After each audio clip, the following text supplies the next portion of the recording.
Hey DJI fans, welcome back to another video about a drone that you probably don't need to purchase, but we'll talk about it. So my first drone was just something from Kohl's that I got for a Christmas gift and crashed the first day.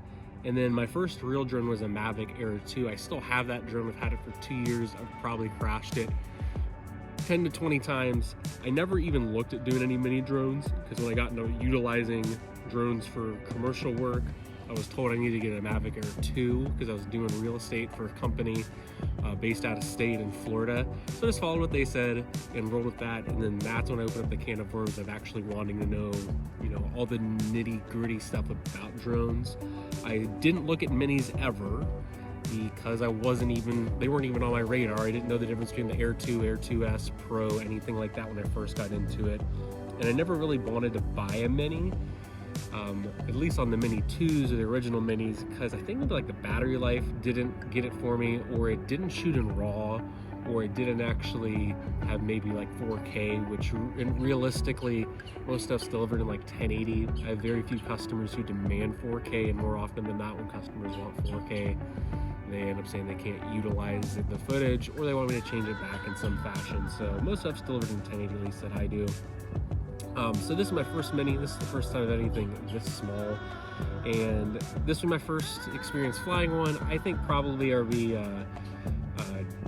not impressed about how it handles with the wind. Probably won't change many things, but I think because of the fact that it has vertical shooting on there, and this thing can like fit in the Mavic 3 bag, it's a great like spare drone or something, like especially back to the vertical, where we can utilize that to make unique content, utilize that for customers, make a little bit more money, and have some fun. So let's get to flying this thing for the first time. All right, big countdown. First flight we're gonna do here. If I ever get it right. 3, 2, 1. Okay.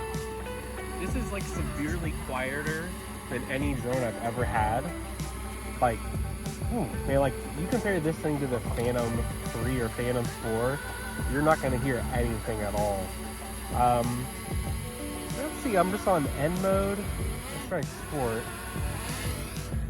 Like, right off the rip, this compared to like a Mavic Air 2, it's a really good flight in sport mode, but probably not what you're used to. If this is like your first drone, this is still pretty solid on here. This is actually no complaints or no hate, but this is just a different drone to fly. Let's swap it over. Maybe swap it over into vertical mode here in a few.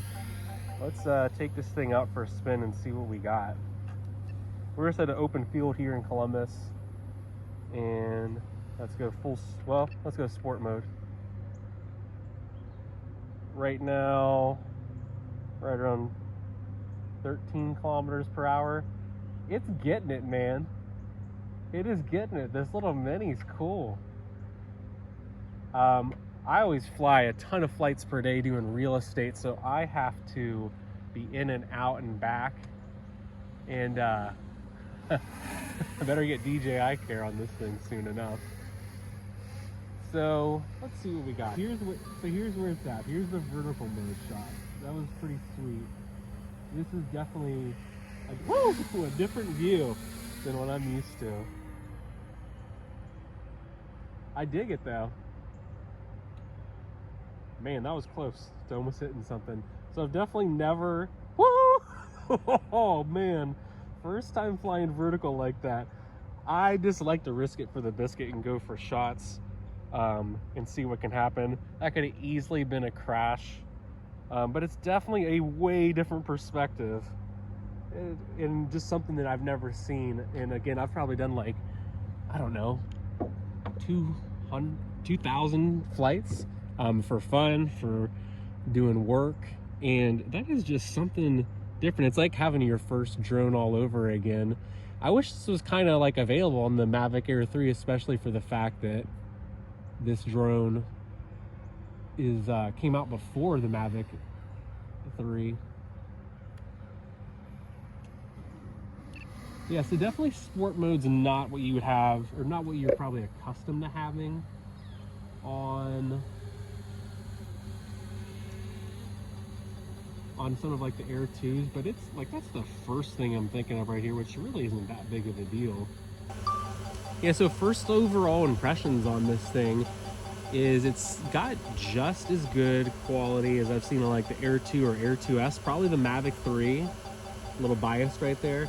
That has the best add camera quality on there. This is definitely good, wide enough, perfect enough for getting like really cool shots and keeping people in focus, and getting the job done. I really, like, I can't have any complaints. This is my first flight. This is the first few minutes of flying this drone. I guess really the only difference I'm really seeing is speed. Like, the speed of this drone is just slower, but this is definitely just a smaller drone than whatever I have been flying. And I mean, it's definitely rock solid. It probably is a little more suited for a beginner, if your tastes get more into flying a little more aggressively and getting different types of content. Flying this drone for doing any kind of like commercial work, it's probably going to get the job done. You're probably not going to worry about like risking it in crashing it as much as you are on like a Mavic Air 2. I mean, you're just talking a huge price difference between these two drones. Like, this thing right here is like almost $2,000 to $3,000, or that's way under $1,000 for one of those drones. But let's get some sick footage.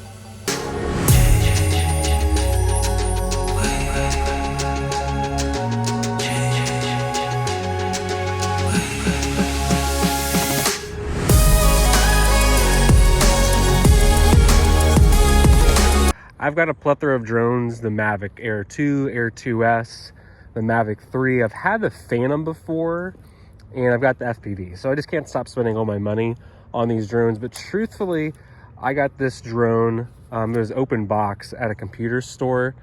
The real reason I wanted to buy it was because the Smart controller works on both of these two drones. And it was only like, if you were to buy it by itself, it was $300 for this, or it was $900 for a combination of both of these. This is the first time I actually haven't bought a kit that's got multiple batteries in there. But I'm really just going to use it as a backup drone, and for the fact that it has vertical shooting. It's probably really important for everything that I do: real estate, food, whatever.